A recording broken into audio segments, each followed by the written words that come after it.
Yeah. you're doing the Michael Grove Oh yeah. content analysis. You know, maybe talk about Yeah. the juice box a little bit. Do a little like car wash action. Like, Okay. you know, Well, car wash. I like that. tell us about Tiggy and Yeah. you know, I can stuff. definitely do more involved of like what I do too. Like I know the first time when I did, I was like, oh, that's like all I want to talk about. It's like I found out I can talk about like a lot more than like what I previously said, you know. So I can definitely go into I that a didn't little know that bit. I wasn't giving away state secrets on the podcast. Yeah, yeah. I didn't know I wasn't going to be reprimanded like that Hey, one well, there you yard go. guy in Georgia, you know. So everybody was just like, dude, this is great. Like you're just, you know, by all means, ask away. Yeah. I Because mean, like anything like I don't think we really asked you about that before, right? We didn't really talk about any yeah. of that. I literally just said like, yeah, I'm in the Air Force here outside Arizona, and that's all I'm. I think I literally said like that's like all I'm willing to talk about, which is just like a terrible answer. Yeah, right, 100%. You know? But you're doing the best you can, and that's all that matters. Yeah, Reg, thank you for the yeah. resub. All right, we're live on everything. Give me 1 second here. I'm just gonna put us on socials and stuff like that, and this will be a You're good good. time to like stress test. Oh, Uh, don't shoot here. What's up? Don't shoot here. uh, Was he was watching my stream earlier. My brutal golf game. those streams, you know, they tend to cut out a little bit, and then you know everybody gets about 6,000 pings.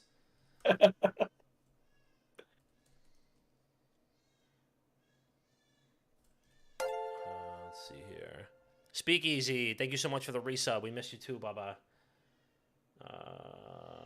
Tiggy in the building. Come on. Save changes. All right. The notorious TIG, as he's known.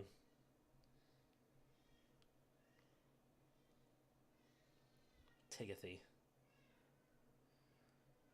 Diggy tomatoes. Tiggy. That's right. Tiggy tomatoes, baby. I wish I would have said it in the video. You know, I always think after. Oh, that would have been clever. Then you post it and you're like, fuck. Fuck. I just changed the quote because I'm like, no one's actually gonna get there in the video. Hopping on a plane to Vegas shortly. Ooh. Thought I'd stop by. Sheesh. World Series poker. I think there's like World Series poker still going on over there. I think so. Yeah. Good.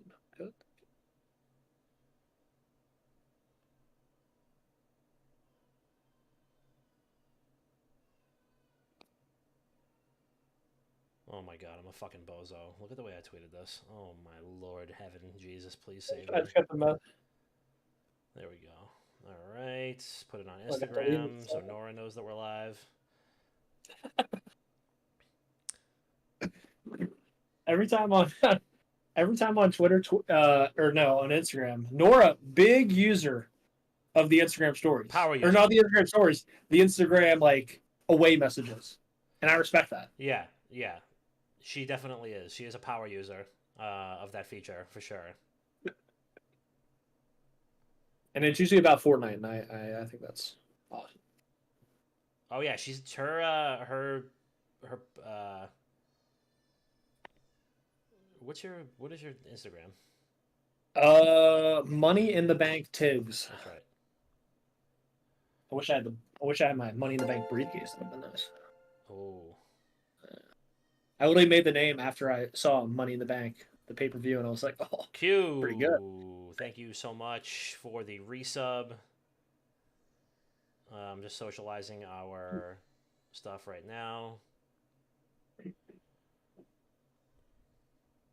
What's that song? Bow wow wow yippee yo yippee yay bow wow yippee yo yippee yay.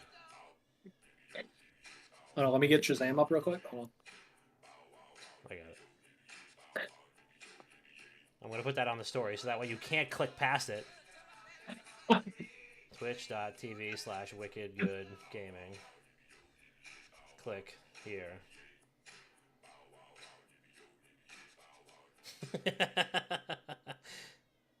And then 9 times out of 10, when Nora does get in here, she's like, "Wow, great job posting it on your Instagram story." And I'm like, "Thank you so much." Thank you so much. All right, cool. Do we have any gaming news? We're going to talk about the little Activision Blizzard is a done deal. We got Activision Blizzard. We got 100 Thieves did their Fortnite bank heist game mode. I just randomly, I guess. I don't know. You went like this. You were like 100 Thieves did the, and it like for just a second. Just a second. Well, they're making that Project V thing or whatever, right? Or Project X, one of the two. Yeah, they are. Yeah. TF2 dropped a new update last night. Nah, I don't give a fuck about Team Fortress 2. Marco? People on 4chan are gonna be fucking loving that. But I mean, I'm happy for Team Fortress 2 fans, but yeah. League of Legends mid-season split ending next week, and Tiggy's on his hunt for silver, and he's lost 7 straight games. Not getting good. All right, we'll just get up there. We'll do this. We got something tells me we'll get there. I mean, there's now not only a writers but a actors strike, so something tells me, I mean, this might impact games. I don't know. Yeah. Maybe we talk a little bit about that.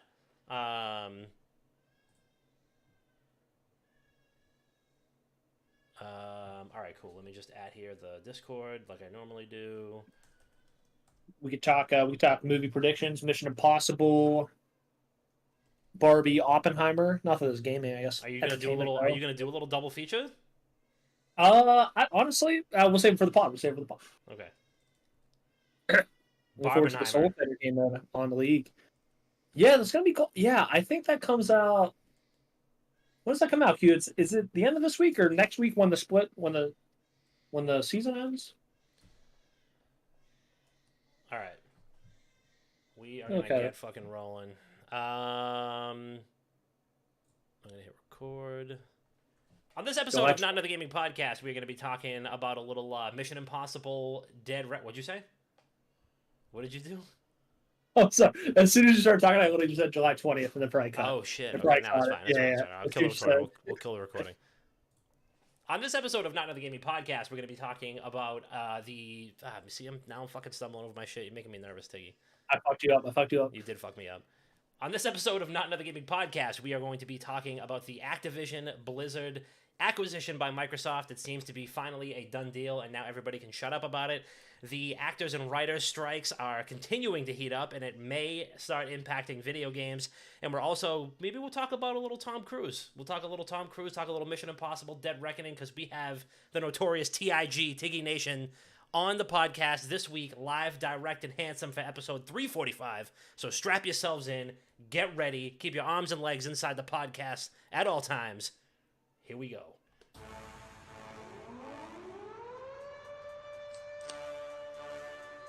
You are now listening to the #1 gaming podcast on these internet streets. And now, Not Another Gaming Podcast with your boys, Papa Dom, Dr. Bob, and Chris P.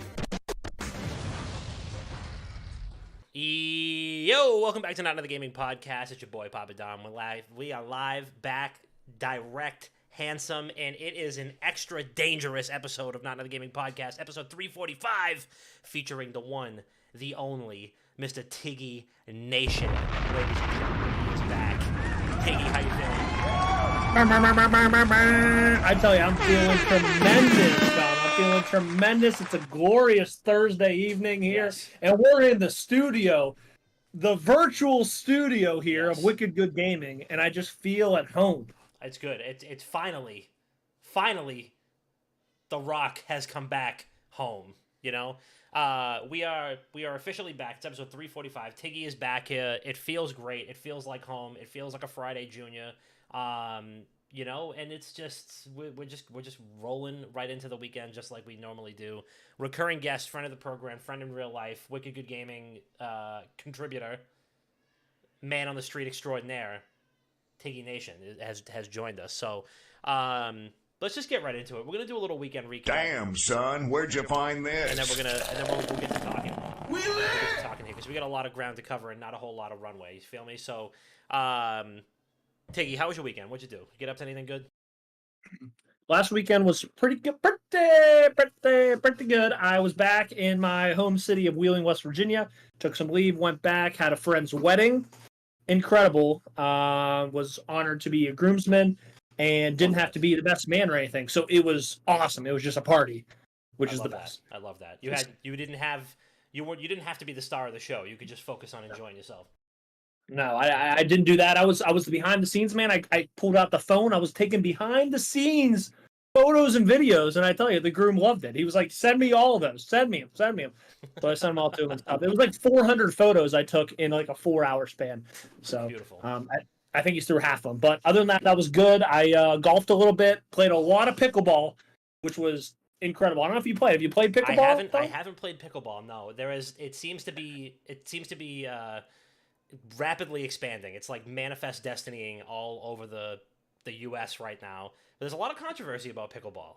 A lot of people are not happy about that because it's people are calling it inorganic.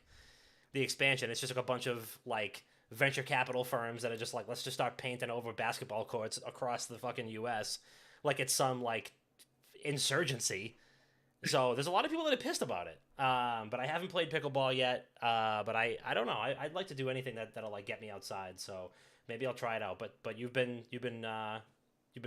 tearing it up on the pickleball courts. I've been pickling. I've been dinking. I've been donking. I've been doing it all. Awesome. I go home. I go home, and my brother has, since he was somewhere, he's basically living at home because a bunch of his roommates like are living with their partners or like had to stay there for work, and he works remote. So he's like, I'm just gonna go home for a little bit and figure out where I want to go next and stuff. So he lives with my mom and stepdad right now, and they're like in this transition thing, and he is legit like getting him out of the house. He like comes up, like he'll be come downstairs from his room. He's like, "So guys, what are we doing tonight?" You know, it's like he's asking if like Me this. and my roommates, we're gonna go play pickleball. We're gonna get a 30 rack, go play some pickleball. Yeah. I mean, I feel the same. That's kind of like where I'm at now, where it's dad life, and I gotta factor him in. So it's like, I told my wife, I'm like, hey, we got a light day tomorrow. You're not working. She's on maternity leave still. I'm not. I got a light day. If any coworkers are listening to this, I'm booked. Don't put anything on my calendar. But I was like, maybe we do a little. We take a little ride, hit a couple stores, go to a yard house, a couple yards of beer. I don't know if they have yard houses out there, but Yep. Yard house, I'm a big yard house advocate. Do you get the big, stupid, like tall, skinny glasses of the beers? They're like 33 ounces. Oh yeah, like just I mean, they measure it. It's a yard. It's a yard of beer. Yeah. It's 3 feet of beer. So That makes sense. I mean, 36. I think I've done those like the first couple times I went. It's like because I love a good beer tower. Don't get me wrong. But the yard of beer, by the time you get to the end of it, it's like you've been holding it, you've been picking it up, you've been putting it down. It is not cool enough in there to like keep that beer cold, and then you just got like warm, sweaty beer that's like, you know what I mean? But I love a good, they get the nice little pub glasses. That's probably like, I think they're probably like 16 ounces. I think they do like 12, 16, and then it jumps up to like 33 or whatever it is. Yeah. That's what I'm talking about. The tall, skinny ones, not like the yard, like where you refill, like the tall, skinny glasses. Yeah. Oh yeah, Bo is in the chat. Wow, we got the whole gang in here. JB's in here too. JB's back from parts unknown. We love to see that. Bo, I'm not kidding. I just went to Yard House and had a half yard yesterday. 100%. See what I mean? Bo, what did you have in the half yard? I need to know. But I had a Stone Brewing Buena Vesa, which is like, I don't know if I mentioned this last week, but I had another one on Friday, so it checks out. We've been there like every Friday for the last like 5 weeks. But it's like a Corona that went to Harvard. It is like what all Coronas should aspire to be. It's like a lime and salt flavored like Mexican style lager. It's a Corona for the 1% is what it is. It's like, you know what I mean? Like if I want to pay triple for what I should pay for like a Corona, that's what it is. Yeah. But it was delicious. Everyone's on the beach with their Corona, and you're in your own little roped off cabana. Yeah. With the 1%, that's where you're at drinking. Yes, that is the like, those memes where it's like, oh, all my friends say I don't see you in the club, and I just say I don't see you at the bank. That's the Stone Buena Vesa to the Corona Delta right there. That's the stone. It's a Corona that like listens to, like the Gary V podcasts and stuff. Like it's a Gary V Corona. That's 100% what it is. But yeah, it's a Corona that's not on vacation. It's working 24/7. Yeah. There is no days off. Yeah, it's a Corona that understands the grind set. You know what I mean? It's a Sigma Corona is what it is. But okay, nice. Yeah, I hit a Yard House on Friday. Hit a couple of golf balls on Saturday as well. Me and Dr. Bob hit a couple of golf balls. Bubba Sack was there as well. Friend of the program, Mikey. I don't think he's ever been on the show. He might have been on like within the first 10 episodes. He was there. Like we were just getting like hometown buddies on the show. So yeah, Mikey might have been on. He might have been on one of those episodes. But one of our very close friends from back home. We went golfing. I shot about a 900, so that was pretty good. And I played Hunt the Showdown or the Hunt Showdown. Not for me. The game's not for me. I played the tutorial, and then I played the advanced tutorial, and then I logged into one game, and I thought I felt like I was just feeling around in the dark. Basically, I might as well have just shut my monitor off while I was playing because that's about how much I knew what I was doing. You get the clues and you got to go kill the monster or whatever and then extract. The other person in the lobby beat me to it. So of course now I'm like, great, now I have to like play with mouse and keyboard and try to shoot this guy. I get 2 tapped and I'm out, and that was it. And I'm like, cool. Bob texted me, he goes, are you playing the Hunt? Are you playing Hunt right now? And I go, no. Like I got 2 tapped and then I quit the game. Like I'm just, it's a lot. It's a lot to learn. In my ripe old age, I just don't have it in me to learn new genres of games. I see that analogy almost like you go and play Destiny and you hop into Gambit and you're like, oh, what's this? I don't remember this from D1. And you hop in and you're killing this monster and then you get, one shot snipered from the other person jumping in. 100%. Whoa, Lundoplex with the 10 gifted. Thank you so much, Brylan. Appreciate that. Hope that you're doing well in the new digs. I know that Brylan just moved from right around the corner from us in Greater Salt Lake City. Out to Arkansas. So I hope that you're doing good. Woo pig, as they say out there. Thank you so much for the 10 gifted, you sexy, handsome legend. So speaking of sexy, handsome legends, Tiggy, we've seen a lot of you on the podcast. We've seen a lot of you on the show floor at PAX East 2023, Cosplay Red Carpet, among other very, very popular pieces of content. But I feel like we don't really know who Tiggy is. So if you don't mind, maybe indulge us a little bit to get inside your mind. For those who don't know Tiggy, you've been doing some streaming. Mm-hmm. You are also a member of another podcast. Yes. Yes, I am. We know that you serve in the military. Thank you for your service. Thank you. And I mean, but other than that, I feel like you're kind of a black box. You're an enigma. And so I want to unpack you a little bit. So tell us a little bit about Tiggy the man, so how did you initially get started? Let's start with the podcast because I feel like that's where we met you first. Can you tell us about the podcast and like how it got started and if people don't know about it already, give us a refresher on what it's all about. Okay, so originally when I was living in Wheeling, West Virginia, probably I don't know, maybe 4 or 5 or so years ago, a couple buddies, actually one buddy, and then like a couple guys who obviously I knew from the same high school and same area, started this podcast, and I was just obviously very intrigued. I just thought podcasts were interesting and just a good way to stay like up to date and stuff like that. It's a good form of content. You just put it in your ear and you're walking or driving or whatever. So I was very intrigued. It was everyone from like my old high school and stuff in my area. So obviously I'm listening in and stuff like that. So I thought it was awesome, and all the quality was really good. Like it obviously matches this quality, but they do it all in person and stuff like that. And other times you do podcasts like over Skype and stuff, and sometimes if you don't have the right mics, it doesn't sound good. It doesn't equate to actually like really good sounding quality. So I was very impressed, and they have this thing called Irish road bowling. I don't know if you've ever heard of Irish road bowling. Irish road bowling? Irish road bowling, no, and it's legit. By all means. it's almost like a skee ball, but it's super heavy. And we literally go up on top of a hill and we play. I think it's like 6 holes or something like that, and we're rolling these balls on the street. They block off all these streets, and you get in teams of like 5 to 10, and you just carry around a case of beer and just get absolutely plastered throughout the whole day. Love to hear that. Okay, so just to recap here, just to make sure I'm hearing all this correctly, you take a ski ball and you just go find hills and you bring beers with you and you just roll them downhill. Yep. Sometimes uphill. Right, and is the object to knock things down, or is it just you just kind of roll the ball and let it rip? I think there's areas for the hole and stuff like that. It's like you got to get within like 20 feet of this. All right. And account. So it's like frisbee golf or something where you can kind of designate your own holes. Something like that, yeah. Okay, all right. Because frisbee golf is fucking hard. I don't know if you've played. I don't know if you've frolfed.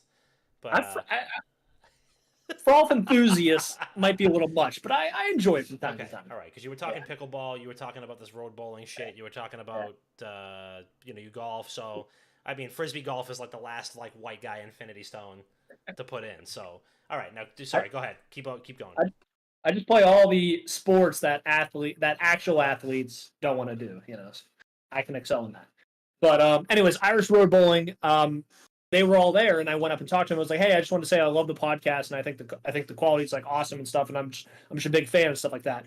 And JT was the one who I kind of said that. She was like, "Oh, thank you. Like, I really appreciate it." Obviously, and I was like, if you ever need any help and stuff like that, like I've done like a show before, that like didn't continue on and stuff, but I love podcasting and stuff. So if you ever need any help, I'm in the area, so just let me know. And he's like, "Okay, yeah, absolutely." And then like a week or two later, they messaged me and they said like they wanted to have me on and stuff. So I show up into this basement and it's awesome. It's like, they got all the mics, so we're all sitting on the couch and stuff. And there's legit like 15 people there. And I'm like, what the hell? Like a whole crew, whole cast and crew. I'm like, what the hell's going on? It's like, oh yeah, it's like sometimes we'll have like a live audience when we do these shows. And I'm like, what are you talking about? And so really, they were just like doing the podcast, and there was like 10 plus people there for like multiple episodes. And I was like, what's going on? It's like, oh yeah, this just happens from time to time. I'm like, that's so cool, but I never would have expected it. I never knew that the Juicebox podcast had a live studio audience sometimes. That's actually kind of remarkable. Yeah. That's kind of remarkable. Okay. It was awesome, and it was funny, and it was like I was telling stories and stuff, and like some shit was like very personal on like I had some medical like holdups with I was like trying to get into the Air Force at that time and stuff, so I had like some medical stories and stuff that I brought out. Yeah. And it was like the first time I told like anyone outside like my girlfriend, really just that. And I just thought it was hilarious, and they were all like laughing, but they were probably, who is this weirdo on the podcast? This guy? Yeah. But that happened, and then after that they just kind of asked me to just keep coming back, and I was just like behind the camera and just hitting play and making sure that the audio sounded good and stuff like that. All so you I did like that. Recurring guest / technician, producer, everything. Mm-hmm. You were just a Renaissance man. So I did that, and then I was like, well, we should like start doing clips and stuff. So I started having my phone up, and like I would do it all on my phone and have to like delete it every time because it takes up gigabytes on gigabytes. And so I was just like doing that, and I thought that was cool. I wrote a couple articles and stuff, and then I saw Wicked Good Gaming. I think either through maybe like some personalities from Barstool had like responded to you guys, or maybe you just hopped on like the For You page and stuff, and it was just like this. Yeah, and it was like, this is so cool that like it's like gaming, but like Barstool has like personalities and stuff like that. It's like I just thought it was so cool because the one thing I like about Barstool is they are very opinionated. They're not just like copy and paste, put it in ChatGPT, and like they'll pick a side. Like they'll say what they like, they'll say what they dislike, and that's what I got a lot from like the blogs that you guys were putting up and stuff. And I was like, that's awesome. They don't hold anything back if they don't like it. That's really authentic because not everyone likes everything, That's very so true. I thought that was very true. Yeah. So I thought that was really cool, and then I reached out. I don't know if I reached out to the podcast handle or I reached out to like you directly, but I was like, I have some writing experience, and I want to write obviously about video games, but like the medium I have at the Juicebox doesn't really do gaming, so I was wondering if that's could possibly be like a crossover or something like that. Yeah, I remember that. I think me and you were talking about that, and no, 100%. That's That's crazy. Wow, that was like fucking years ago now. I feel like that was like 4 years ago. Yeah, and then next thing you know, boom, you're in Boston interviewing cosplayers, tearing it up live, eating slush, doing the whole thing. So from West Virginia to Arizona to Boston and back again. That's truly a J.R.R. Tolkien couldn't write a story like that. So that you do a fair bit of streaming as well. You've been doing some live golf streaming. You have done some commentary for Michael Grove, who I've heard better than Jacob deGrom. So I mean, I don't know. That's what I've heard. Yeah.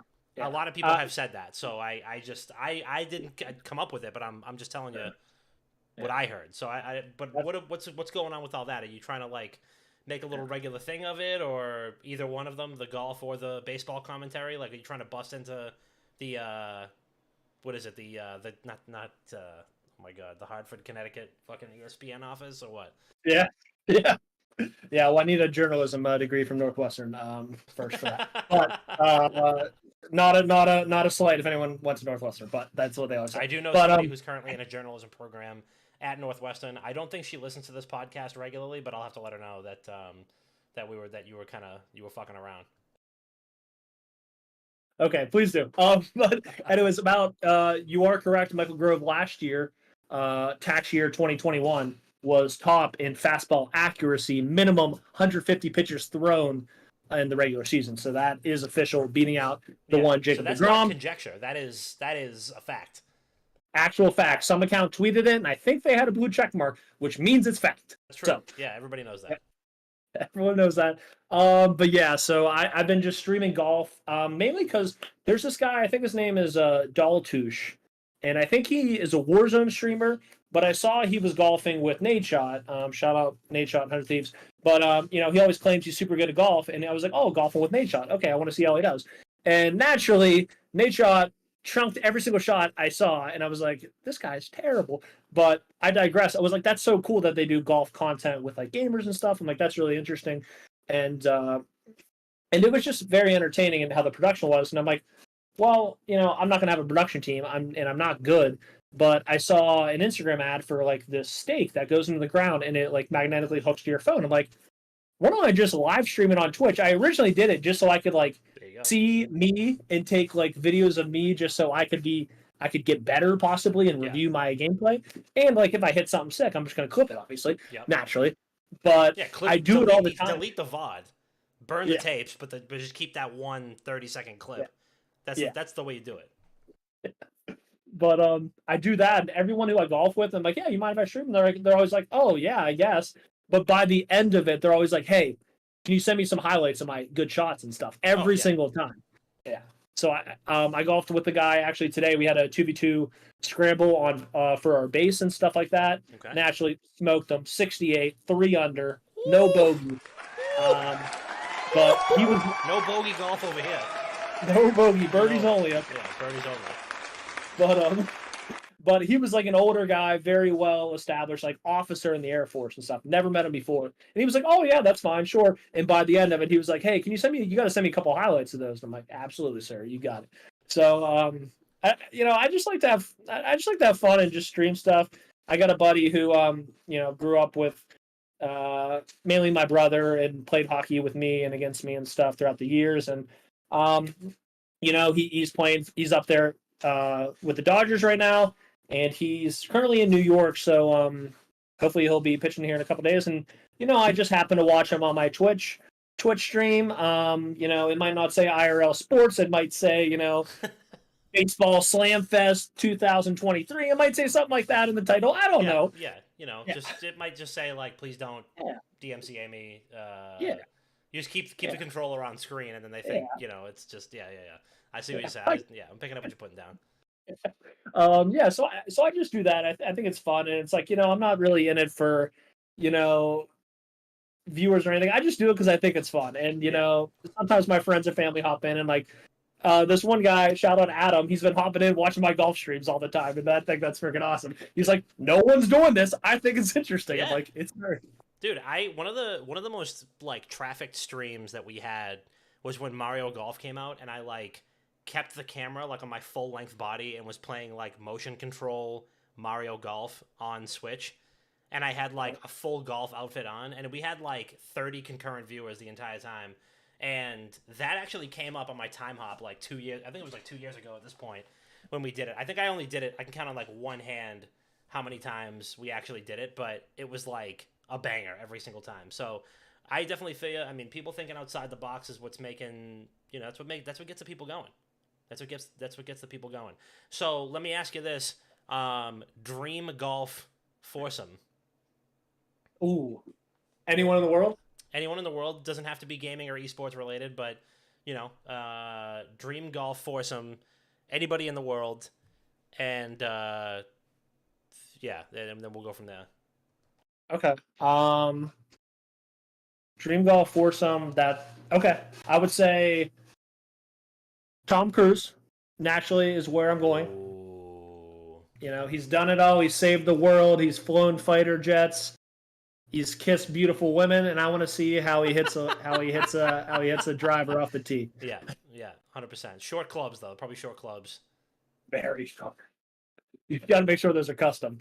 Yeah, I'd probably say I'd love to see that. I'd love to. I might get some hate, but I think it'd be very fun and funny to golf with my old boss, Mr. President Donald Trump, as he golfed so much. I'm not making a stand or anything. That's true. I'm not making a stand. The guy used to sign your checks. That he did, and I think that'd be very entertaining. I'd love to see him hit. And one other. You know what? I think it's an easy one. I think I'd love to golf with Uncle Dommy. Wow, you warmed my heart. What a foursome right there. I mean, it truly there would certainly be a lot of ideas being floated around for sure. There would definitely be a lot of ideas being floated around. A lot of complexes. There'd be a lot of complexes on those greens. I'll tell you that. As for me, I think let's see. Damn, I would say. Somebody in the TikTok chat said John Cena. I feel like John Cena would definitely be a good one for my ideal. Let's see, ideal golf foursome. DJ Khaled. Yeah. DJ Khaled has been hitting the links, and I just feel like I need I'd say DJ Khaled, Dr. Disrespect, very good choice, and John Daly. Oh. So I don't think I would survive that outing. Just either from just dying laughing, just actually being in the ground from laughing too hard, or from the substances that would be consumed with the legend Mr. John Daly. So, I don't know. That to me sticks out in my mind as an ideal golf foursome. And of course, I mean, honorable mention yours truly, Tiggy. You already, I don't really want to stand next to you on a tee box. Because having done that on a show floor, the height difference is obvious. But when you, I don't know. I just then I gotta watch you drive better than me and stuff. I just can't be there. But I said this to Bob and I said this to Bubba when we golfed on Saturday. I'm there to be the glue guy. I'm not there. I'm never gonna be the guy who's playing birdie golf. It's just never gonna happen. I'm never gonna be consistently swinging. The big swinging dick at the Cracker Factory. I'm never gonna be, the guy who's breaking 70 every single time I play.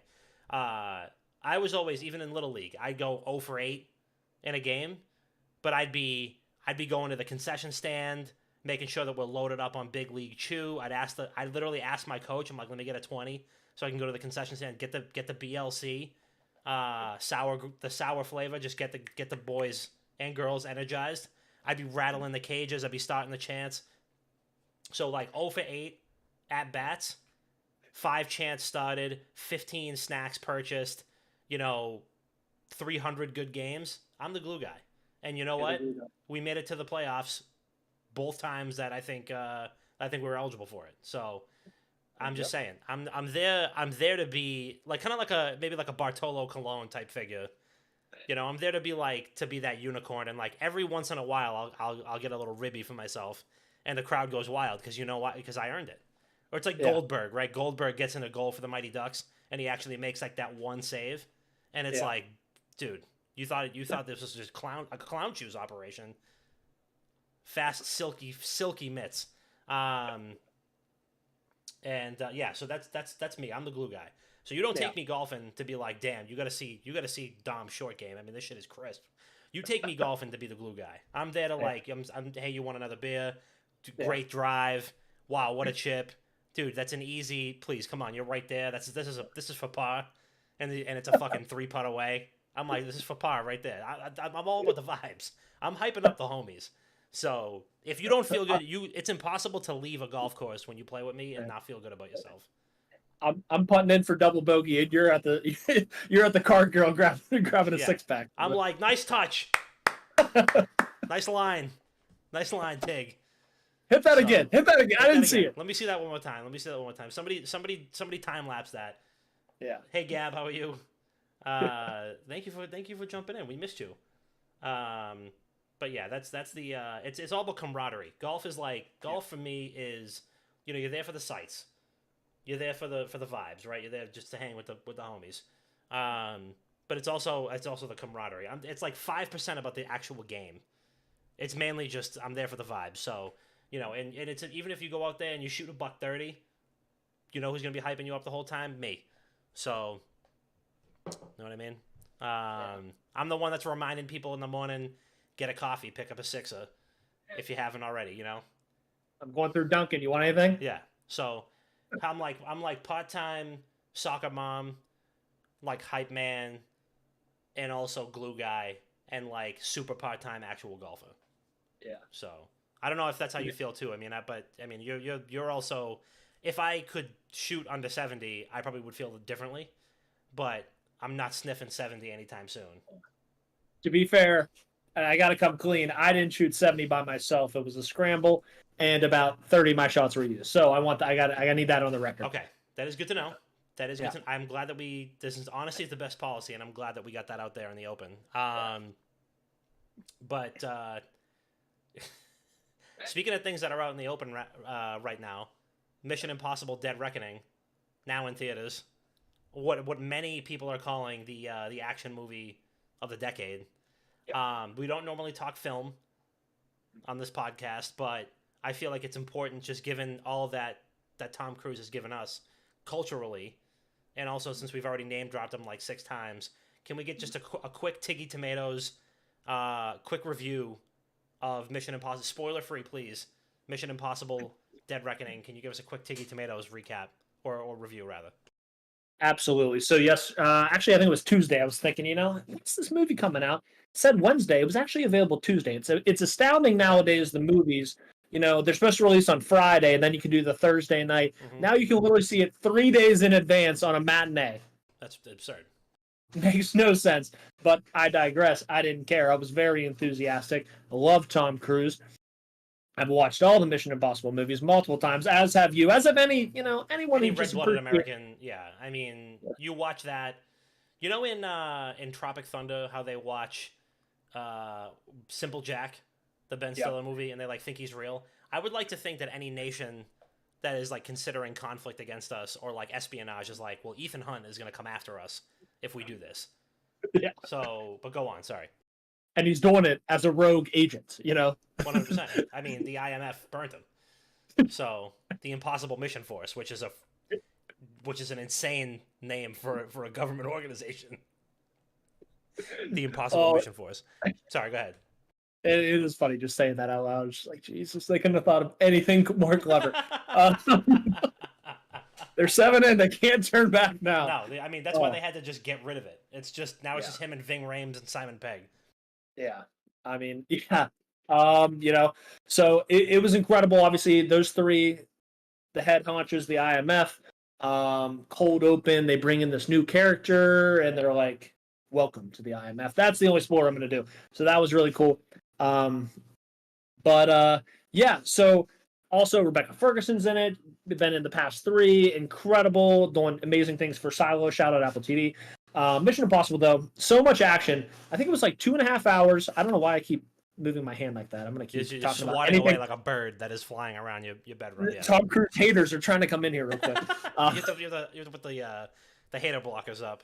You Yeah. gotta put the hater blockers up on the to get the Tom Cruise haters away. Yeah. There we go. There we go. Yeah. There we go. Yeah. So, now we're ready to go. 2.5 hours, unreal action, not one dull moment in the No entire P-rays. movie. Nothing. No chance. If you think you're going to the restroom, you better do it quietly and you better open up your cup or something. I don't know what's going to happen, but there's no shot you can leave the theater to go to the restroom from this movie. You're going to miss an integral part.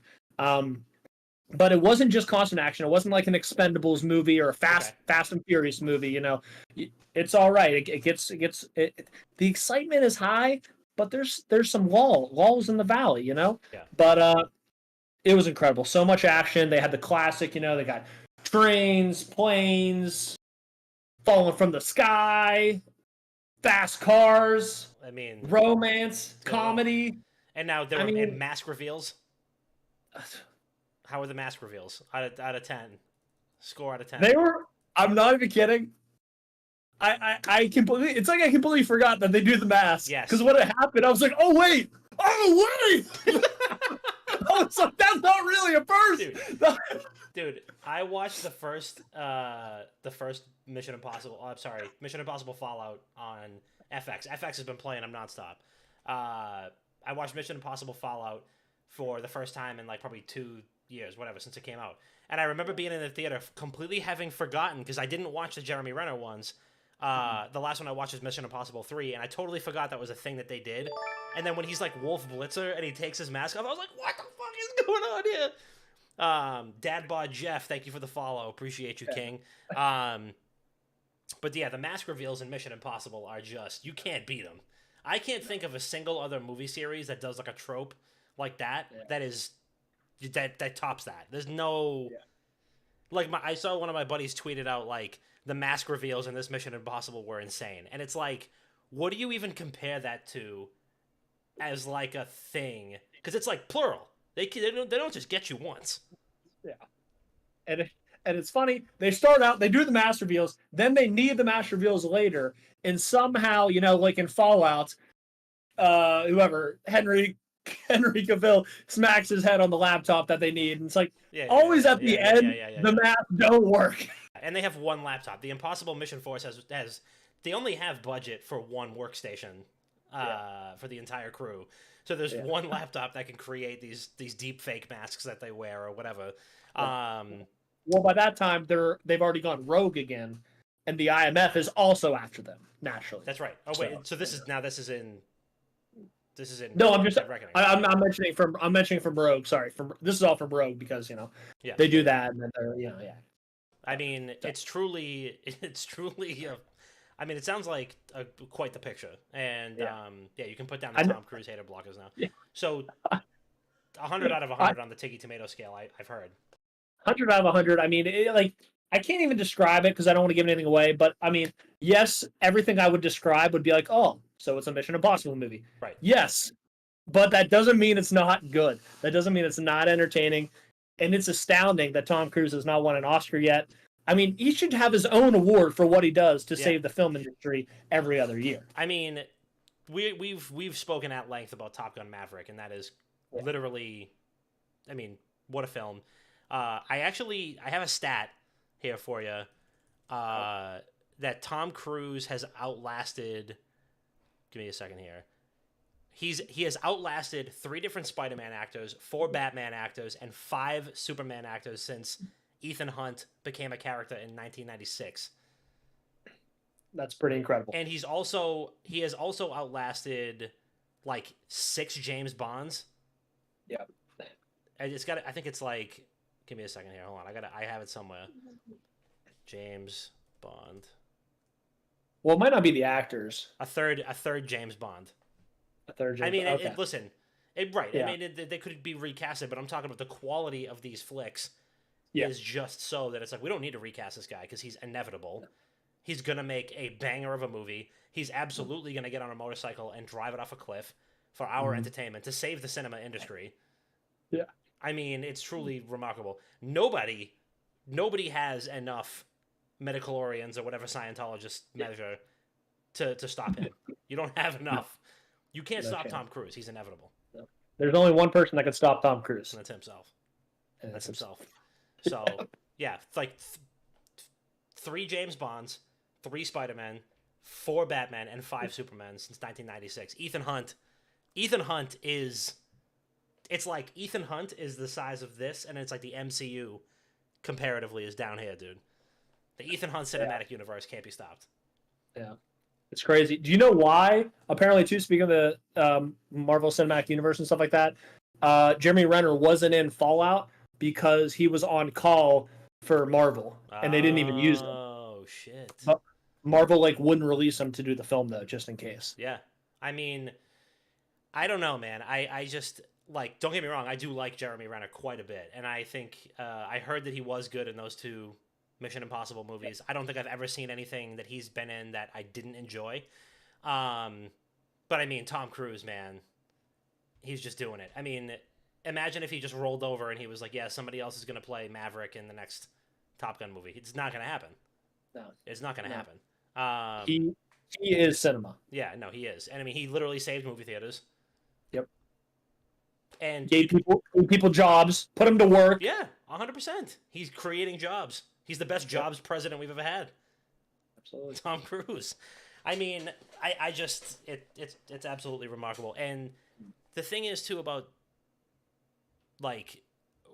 when he was gonna release Top Gun Maverick, people were giving him a ton of shit because they were like, oh well, what if people aren't ready to go back to the movies yet? You got to release it at the same time on streaming. And he's like, no, I'm gonna sit on this until I absolutely need to release it. And we are getting people's asses in seats. And what did it do? Fucking exploded. People got out of their houses. Tom Cruise might have stopped COVID. When you think about it. So many people were begging to see Maverick. They're like, we got to end this quarantine. Somebody stop the madness. Dude, there was people driving in their cars with N95s and AirPods on, and they let it go. They took it off. You know, the picture of the blood in the crypt, outside, dude, that was people with their masks tied together and stuff they were, and the movie tickets, and they were like, we are done. We're taking these off so we can go see Top Gun Maverick. I mean, if you want to wear a mask, it's totally fine. You do whatever you want to do. We've never talked about that on the podcast, and we never will. But whatever makes you feel comfortable and healthy. I'll never criticize anybody's decisions. But I'm just saying that Tom Cruise got people out of their houses to watch a blockbuster quadruple A film, and when nobody else could. There was 3 Marvel movies that came out and they flopped. Then Tom Cruise came out the woodwork and was like, "Guess what? Watch this." Do you think Marvel made a bad choice casting Robert Downey Jr. instead of Tom Cruise for Iron Man? Now, when they think about that, that's a tough one. That is That is a very tough. It's tough to speculate because I love Iron Man. Don't get me wrong. Love what Robert Downey Jr. did with the character. And obviously, I mean, it's so impossible to see somebody else in that role. But I think having somebody like Tom Cruise in that role may have diminished or cast too bright a light on his co-stars. Yeah. You know, it's tough to look past him and see somebody else. I mean, not that he's not a good character actor, because he is, but I don't know. It's like The Rock in Fast and the Furious, where it's here's all these characters, and a lot of them are not as established actors, and then you have The Rock, who's the biggest actor alive, physically and literally, and he's just there, right next to everybody. So it's The Rock and everybody else. No matter how you feel about him, and I think Tom Cruise would have been too much. It would have been too much. But there were rumors that he was going to get cast in some sort of DC or Marvel project, right? But I don't remember what that was. I don't know if they interviewed him or gave him an audition, but there were many talks back in the day of him possibly being Iron Man, but then they went with Robert Downey Jr. And then they had the whatever the multiverse was, that Doctor Strange? Yeah, Multiverse of Madness or whatever. People were thinking because of that, and they had the alternate universes and stuff, that Tom Cruise would have been Iron Man in one of the different universes, which would have been awesome. Oh, okay. All right. And he was asked in an interview because I remember this. He was asked in an interview about those rumors that he got, and he was like, I don't even want to talk about that. Like, Robert Downey Jr. is fantastic, and nobody else should have been in that role. Yeah. So that's what too. He's an incredible person, and he hypes out every movie. They asked him on the Mission Impossible set. I think it was like last week. It was like, "Are you going to see Barbie first? Or are you going to see Oppenheimer? Or are you going to do the dual features?" Like, I think I will. I love the movies. I love the cinema. So he's like, I think I'm gonna go have some breakfast, and I'm gonna go see Oppenheimer first on Friday. I'm gonna go Friday, and then I'm gonna go across town. I'm gonna go to another theater and see Barbie. That's what I did when I was young. That's what I did when I was younger. I would just do movie days, and I would go over town, go to the movies. So he was like, I'm gonna do Oppenheimer in the morning, and then I'm gonna do Barbie after lunch later into the night. And I think he's like, I think it's gonna be incredible, and I'm so excited. And then they went and they asked like Christopher Nolan and stuff like that. And they asked like Christopher Nolan, like, are you interested in, like, are you excited about releasing the same time as Barbie? He's like, no, not really, not at all. Yeah, I mean, listen, you gotta give credit where it's due. Tom Cruise is really Hollywood's glue guy. Yeah. I mean, he's reaching out. He's reaching across the aisle, so to speak, to bring everybody together. He's reaching across the aisle, a bipartisan effort to get people in the seat for Oppenheimer and Barbie. Yeah. You bring back that Crip and Blood visual meme of the it's a pink rag and then like a burnt like cloth. But Tom Cruise is really, I mean, that's where Tom Cruise and I share a lot of similarities. Is like, even though he is much, I'm not as good at anything that Tom Cruise is at acting. I can't name a single thing that I'm even that remotely good at. But I mean, him and I are similar in that regard, where we're glue guys at our core. Yeah. Not about you. To make it about me, the only thing I could relate is showing up at 7:32 when I'm supposed to be there at 7:30. That'd be like my being as good as Tom Cruise is acting. Yeah. I'll show up 2 minutes late, regardless. Yeah. Leaving the house at 6:30 to get to your 6 a.m. shift. So totally a pro at that for sure. But speaking of shifts, there's been a big shift in the gaming industry. We talked a little bit about you, Tiggy. We talked a little bit about film. We had a little cinema talk, popcorn talk, which we'll name that segment Popcorn Talk. Before we do this, it's a great segue. We are going to talk about the shift in the game industry now that Activision Blizzard is. I think it's a done deal with Xbox. But just walking back just a little bit, what is your default movie theater loadout? What's the loadout look like? So usually I like to have these on hand at the house, obviously, but I'll try to go to like a grocery store, and I'm a big fan of Mike and Ike's. I gotta have some Mike and Ike's. I like regular strength, or is it tropical or? No, I like the regular. The tropical gets a little too groovy for me. I'm gonna be honest. I want the hard original stuff. Yeah. Okay. Yeah. And I get that. I like hearing it shake as I walk by the ticket person, and them kind of knowing like that little rat's bringing something in, and I'm like, "You're damn right, I am." Yep. So I'll do that, and then I no matter what, it's like I could have eaten at the freaking King Super Buffet down the road for 3 hours. I'm gonna get popcorn when I get the movie, so I'm getting popcorn with butter, and then I'm gonna get a soda. Coke or Pepsi or Coke Zero. And now are you hitting like the Coke Freestyle machine? Are you messing around with the flavors at all, or is it just out the box? So, unfortunately, we have a Harkins. I don't know if you've been to a Harkins. It's like right across the street. It's like it's a chain. I think it's out in the West, but they don't have the Coke machines. They have the old school vending behind the counter. Okay, it's a real pain, and it's like half the time what I want, they don't have it at that stupid vendor. They're walking back and forth. I'm like, I just want to drink. So the Coke machines, AMC has that. I usually get like a cherry vanilla Coke Zero or something. Same. Maybe a little twang. Yep. Yeah. Big cherry vanilla Coke Zero. I tried the orange vanilla when I went to go see Ant-Man and the Wasp: Quantumania, but not gonna lie, it was distracting me because I usually do the cherry vanilla Coke Zero, and every time I took a sip of it, my brain thought that that's what it was getting, a little cherry vanilla aspartame, but it wasn't that. It was the orange, and the orange was pretty good, but it was like kind of fucking with my head a little bit, so I had to switch back when I went to go see Ant-Man the Wasp. Oh no, second uh movie. What do you call that? oh my god, what did I just see? Uh, Mm, Transformers: Rise of the Beasts. When I went to go ooh, see that, yeah.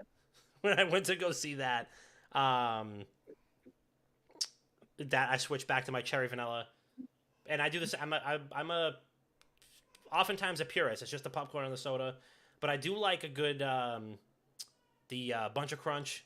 Ooh, Big fan of. You know what? You know what's actually a fucking banger is, and they don't do these really anymore. But I used to get these when I used to go to the video store. Back for you old dogs in the chat. For my old folks. When I used to go to the video store, they would have mini Charleston chews. okay. Yep. You throw those in the freezer. Banger, Crazy, banger. crazy. I should have ordered like a pallet of those on Prime Day. Is what I should have did. Because I don't even see those in a store anymore. But a frozen mini Charleston chew, it's a wrap. That's gonna be something post-apocalyptic. Someone's gonna have that, and you're gonna be like, I need that. And it's like, where have those been the last 20 years? It's like it's been in the basement here because that is going to be the currency. When all the bombs fall, that is going to be after the nuclear radiation settles. There will only be mini Charleston chews used as currency, and I'll be ready. Is what I'm saying. Is I'll be ready. It's just me and my nuclear fallout shelter with like, a pallet of Miller Lights and 17,000 crates of mini Charleston chews. So yeah. Speaking of things that glow green, Xbox is they've seemingly completed their transaction. They put the final Infinity Stone in the gauntlet. I'm using that reference for the second time in one episode, so we're gonna get shut down after this. Because it would seem like the FTC court case has been dragging on forever and ever and ever, which was trying to put the kibosh on the Activision Blizzard acquisition. It would seem as though it's a done deal. The gavel has landed, and tap tap tap, case closed. It seems as though it is finally going through. Tiggy, do you have any thoughts or opinions or feelings about this acquisition? Do you care one way or the other? What is your general reaction to all this now that the dust is seemingly settled? I tell you, I have very strong opinions on this. Okay.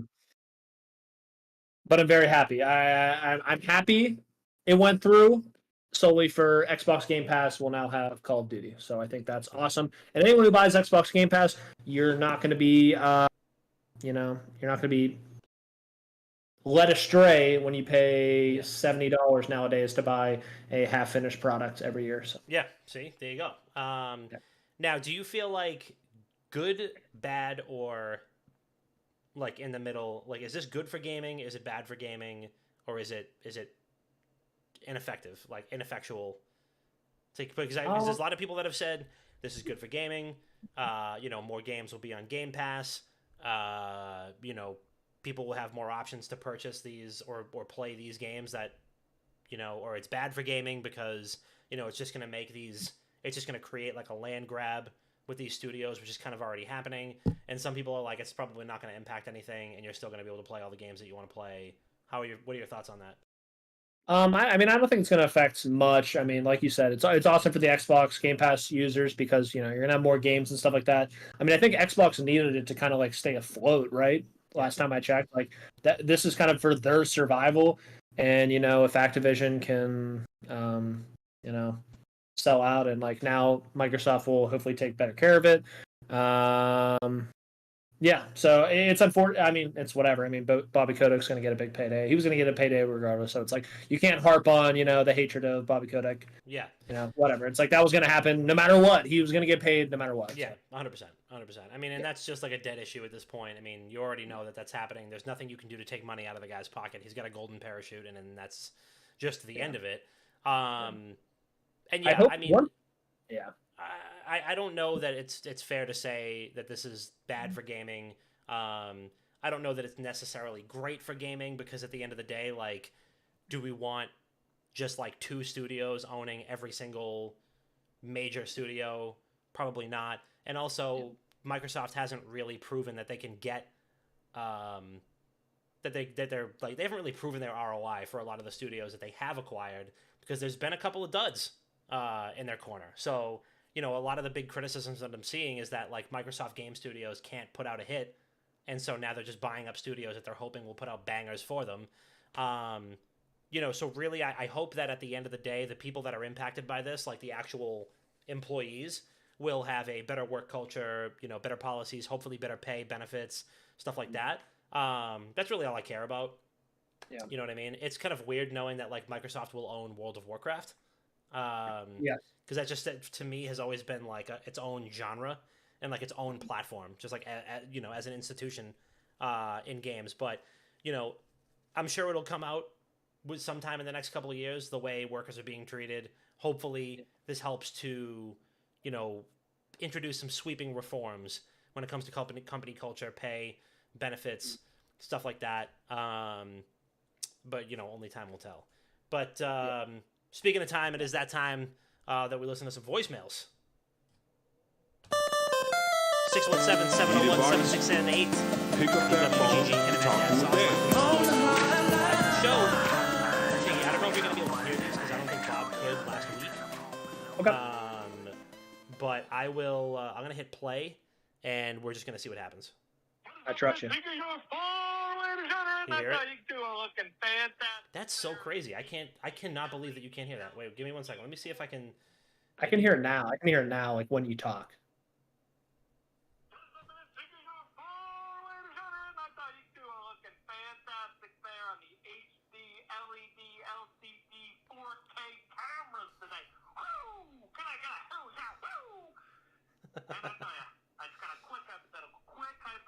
Here, I was thinking, I was eating a little something earlier. I was like, you can only eat at one restaurant for the rest of your life. Only, like, all your meals have to be done at this one restaurant. What restaurant are you choosing? What establishment are you choosing here? You're basically posting there for the rest of your life. Anyways, I'm interested to hear what you guys say. Love you guys. Keep the wheels on. Bye. Thank you, call number one. Really appreciate that. Really appreciate the hypothetical. Eating at one restaurant for the rest of your life, that is a tough one. That is a tough one. Tiggy, did you have a restaurant in mind when the person who really sounds oddly like you left that voicemail? It was strange to hear that, because I was also thinking the same exact thing earlier today. But I actually have right down the street and back home, there's a Cheddar Scratch Kitchen. Ooh. I don't know if you've ever been to a Cheddar Scratch that. Kitchen. It's pretty good. It's classic American cuisine, but they got it all. They got Italian, they got chicken, they got salads, They got healthy stuff, I guess. They got alcohol. It's like, I think I could eat at something like that every meal, I guess. Yeah. Okay. Yeah. All right. I don't know. This is a tough one. This is a really tough one. I feel like it's got to be a chain. I can't like tell you about some like niche. You know what I mean? Like I can't tell you about something that like that you don't know about. Like I'm not gonna be like, oh, this like steakhouse down the street, that's gonna be the only one I eat at because there's only one of them. And I mean, if you're gonna eat there every single meal, breakfast, lunch, and dinner, and I'm thinking about like, is money an object? Or no, money is. Oh Jesus! Well, I mean that's a whole different ball game. Yeah. I'm gonna give you Chili's. Okay. I'm gonna give you Chili's, and I'll tell you why. I want to think about.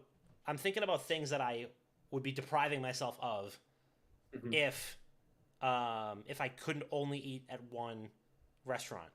And what I would be depriving myself of is the perfectly poured draft beer. When you think about it, you go to a Chili's. This is not a sponsored podcast, but the DMs are open, Chili's. I am listening to you. Chili's is the answer here because I would be, if I ate anywhere else for the rest of my life, I'd be depriving myself of a perfectly crisp, cold, icy, yet not watery draft beer. It is perfect every single time I go. It does not matter. It doesn't matter what kind of beer I order. Could be a Coors Light, Miller Lite. Could even not be a light beer. Could be like a Modelo. Could be a IPA. Delicious, crispy. There's like little icebergs on the top because it's so cold. and they're right on top of it. They're right on top of it. So if I ate anywhere else for the rest of my life, I'd be saying sayonara to the perfectly poured draft. There's no place that does it better. There really isn't. And they're I don't want to say cheap because I'm discrediting Chili's as an organization if I say that, but I'm fucking dead serious. I'm dead serious. And they're affordable. It's reasonable. Not that money's an object in this scenario, but it's a perfect draft beer. Yeah. There's nothing better. And that's not to, and then I mean we're not even talking about the chicken crispers. We're not talking about the big mouth bites. We're not talking about the house made ranch, which is like the first time I tasted Chili's ranch was like, I mean, it was the first time. It was like I don't even know. It was like the first time I heard Led Zeppelin. You know, it just changed everything I thought about that ranch. Yeah, about ranch or music, right? It's, I mean, you can't. It's just unbelievable. I mean, and there's a million other things to love about the restaurant. They got the TVs, right? You got TVs. You got good camaraderie. You got good vibes in there. Yeah. People from all walks of life. I'm not gonna go eat at Del Frisco's every day for the rest of my life because I don't want to rub elbows with some white collar bozos every single day. I'm a salt of the earth guy. I want to be down there with the good people. And let's not even get started on the chips and salsa. You can't get that anywhere else. Please don't even get me started about the chips and salsa because it's perfect. They're always warm. The chips are never stale. The salsa has a great texture to it. It's not too watery. It's not too chunky. Keeps you wanting more. Yeah, I mean, honestly, I'm personally an Applebee's guy, but you're kind of swaying me a little bit. I see what I understand that, and I know that everybody has their fast food or fast casual restaurant of choice. And not too long ago, there were some articles that were like millennials are killing fast casual restaurants, but that just simply can't be true because I'm at Chili's like every other week. So Chili's, if you're listening to this, like I said, DMs are open. I believe in you and I love you. And the big mouth bites are just a revelation. So thank you for that. And just the way you pour beers just does something to me. And I can't say no. So that's it. Chili's is my answer. Thank you for the call. Thank you for the voicemail. Next caller. Next caller, what do we got? Hey boys, Coleman here. I haven't left a voicemail in a while. Heard you guys put out the call of Gone Door needing more voice ramble and give you more of my incoherent thoughts. I was just thinking with the on the lines of the Nintendo Switch. I wonder how Nintendo can make a game like Breath of the Wild, Tears of the Kingdom, and then also It's not funny. Coleman's leaving a voicemail. I gotta read the. Mario title. I can hear it there. I can hear it there whenever you have it like super low. I can hear it for some reason. So smooth. Everything plays really well. There's really no issues. But then when you look at other studios like Game Freak or the people who are making Pikmin 4 and stuff like that, any of the Oracle seasons, or not Oracle seasons, but whoever the Harvest Moon successor, Story of Seasons, the Harvest Moon successor, Natsume, I believe that's what they're called. All the games look terrible on there. Like, they look like they could either be a computer game that ran on miniclip.com, or they look like just, I don't know, they just look terrible. Like, they look like super low-res 720p. It really looks like they're unable to utilize the Switch hardware the way that Nintendo is. And I just kind of wondered your guys' thoughts on that, how first-party Nintendo games can look so amazing on the Switch while their third-party games just look so terrible and look so poorly optimized and rendered. Anyway, boys, hope you have a great week. Hope everything's going well for you guys. Best of luck. Best wishes. Have a great week. Bye. Coleman, thank you so much for the voicemail.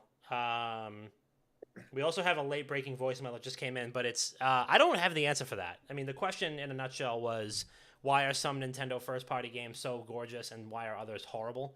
I genuinely don't have an answer for you, but they need to step it the fuck up. That's all I'm gonna say about that. Your thoughts, Tiggy? I mean, speaking on that, I mean, I'm a big Pokemon enthusiast, just like yourself. You know, I consider myself a Pokemon master, and you know, every new Pokemon game coming out recently has just been different graphics, different look every time, and just not even talking about mechanics, but just the way the game looks. Yeah. And it's kind of like it's like it's gotta be the same studio making all the games, right? Why is it so different? From like Sword and Shield to now what Scarlet and Violet, and then Arceus was something different. But like, I don't know. Just talking Pokemon because that's mainly what I play on Switch. It's just like I don't know why they're all so different. And I agree with Coleman. What the hell's going on? What is going Not on? dissing Miniclip though. Don't diss Miniclip. I can play RuneScape on that. You can Don't find a do it. workaround to play RuneScape. Don't do even it. think about it. All right, Yeah. last voicemail, and it seems like this seems like it's gonna be a pretty tough one. Let's see. Hold on, let's hear it. Yeah. Question of the day is this: why is it so tough to get a steak that's cooked perfectly at a reasonable price? Why Okay, is it well, I'm always gonna run it back. super expensive? Yeah. Question of the day is this: why is it so tough to get a steak that's cooked perfectly at a reasonable price? Why is it always super expensive? And sometimes it tastes like shit. I'm better off just buying the steak myself, cooking it at home. I mean, do you have any tips on how to find a good steak place that doesn't break the bank? That's an interesting one, and we are so all over the map this episode. I love where we're at right now. We were talking cinema, we had popcorn talk, we talked about restaurants. We might have touched on the game industry for about 38 seconds total, max net. Yeah. So thank you for that third voicemail. That was a number I don't recognize either. So really happy to get new callers in. So thank you so much for leaving the call. Once again, 617-710-7678. The WGG Internet Dad Sauce line. Leave us a call. Leave us a voicemail. We'll listen to it live on the show. In terms of finding a good steak that won't break the bank, I think it depends on where you live. It depends on what your idea of breaking the bank is. So you need like a budget, medium, splurge, right? You got to set that goal for yourself. And then I think it's a matter of what you consider a good steak because it's so subjective. I mean, objectively speaking, I think that there is only one way to eat a steak, and it's like, medium rare. I don't know if you feel the same way, Tiggy, or if you're... Absolutely. That's the perfect way. Sometimes you got to order medium because they're going to undercook it, but Right. So, I mean, for me, I would say like a splurge. So I'm going to go to a really nice steakhouse this coming Saturday, as a matter of fact. If I'm going to get a bone-in, dry-aged ribeye, that's like a $90 cut of meat. Yeah. It's a $90 cut of meat. But Uncle Dommy's bringing in the big bucks, so it's okay. We can swing that. We can swing that. A budget steak is like, and I'm not knocking this. I am not knocking this. But a budget steak is like you go to like an Outback, right? I'm not saying budget in terms of quality, but it's a budget steak in which you are paying less than you probably would think for a similar cut of meat because you're probably paying $24-$25 if you're getting a steak, right? And then you get somewhere in between. Maybe there's a little mom and pop joint, $40 And again, this is regional. I'm talking about, this is Massachusetts. Massachusetts, everything's fucking expensive. In Arizona, it might be different. Yeah. Salt Lake City, where Wikuki Gaming film, it could be something different, Yeah, totally. So, I mean, I would say be curious and be open-minded and try out a mom and pop joint. And when in doubt, if the cost is the main factor, hit an Outback. Because I had a ribeye from Outback the other day, and it was absolutely smacked. So I'm an equal opportunity red meat eater. But Tiggy, your thoughts? I mean, Dom is just keeping the fast American cuisine I'm keeping the lights on. Yeah, even though Outback, I guess, was probably Australian, but Right. It's funny. Shout out to the caller. The caller. I'm just taking a guess. Probably, from the voice, living somewhere in, maybe like the Midwest, maybe a little of the North. Maybe like Michigan, Minnesota area, probably around there, I'm guessing. And, there's a lot of big cities around those states, a lot of suburbs and such. So I had a whole monologue going for, probably close to an Outback. I'm looking at a sirloin, mac and cheese, baked potatoes, $16.99. I mean, come on. And they probably got one of those deals that's like, and just like we just had in the chat here, there's something also to say for consistency. You know exactly what you're getting. Yep. The fries are cut the same way. You know what I mean? That's why you go see Mr. McDonald. You know what I mean? That's why you go to the Arches. Yeah. I mean, if you want things the same way, you know exactly the way you're going to get them. But I will tell you this. Outback threw me a little fastball the other day. This is another one. And my wife accuses me of doing this all the time, where I say the other day, and I mean like 6 months ago. They got the bloomin' onion burger now, which they put the bloomin' onion petals and the sauce on the burger. I don't know how long it took them to figure that out. That was not there when I was a kid. I hadn't been to an Outback in probably about 10 years, but they figured it out, and somebody, I hope, got promoted for that. That's all for voicemails. Let's land the train. Tiggy, you get the runway first before we take off, or I suppose before we land, while we taxi on the tarmac here. Shout out whoever you want to shout out, plug whatever you'd like to plug, and the floor is yours. Absolutely. First, I got to shout out my lovely girlfriend. I think she's in the chat. She might be hiding. If not, I'm calling her out. Thank you for the callers. Thank you, Dom, for having me on. It's been a pleasure. Shout out to the Juicebox podcast that I mentioned. I got to record an episode with them last week, so that was awesome seeing them. And just super excited. Gaming industry is always changing. We talk games. We talk Tom Cruise. I mean, those are my top two in my life. Totally. So. Well, thank you, Tiggy, for coming on. Appreciate you joining on short notice. It's an absolute banger as always. Every time you're around, we got a quality conversation to be had. And big shout out to everybody in the chat. Shout out to Noev. Shout out to Tiggy. Shout out to Marco. Shout out Lundo. Thank you so much for the gifted. Shout out to Pup. We had JB. We had Gab back in here. We had Speakeasy was in here for a second. Bo was in here. We had Q. I mean, the whole gang was rolling out. LD was in here too. We had a great crowd. So thank you, everybody, so much. And Stills 101. Stills 101 was in there too. Yes. Big shout out. So yeah, thank you to everybody who's taken some time to follow us. Thank you to everybody who's tuned in on TikTok as well as YouTube. And of course Twitch, twitch.tv/wickedgoodgaming, youtube.com/wickedgoodgaming. Follow us on Threads. It's Wicked Good Gaming on Threads. I haven't really been posting on there because you can't switch back and forth between the accounts, but we'll get there at some point. But yeah, thank you so much everybody for joining us. This has been episode 345 of Not Another Gaming Podcast, featuring the one and only Tiggy Nation. We love you so much, and we'll see you next week.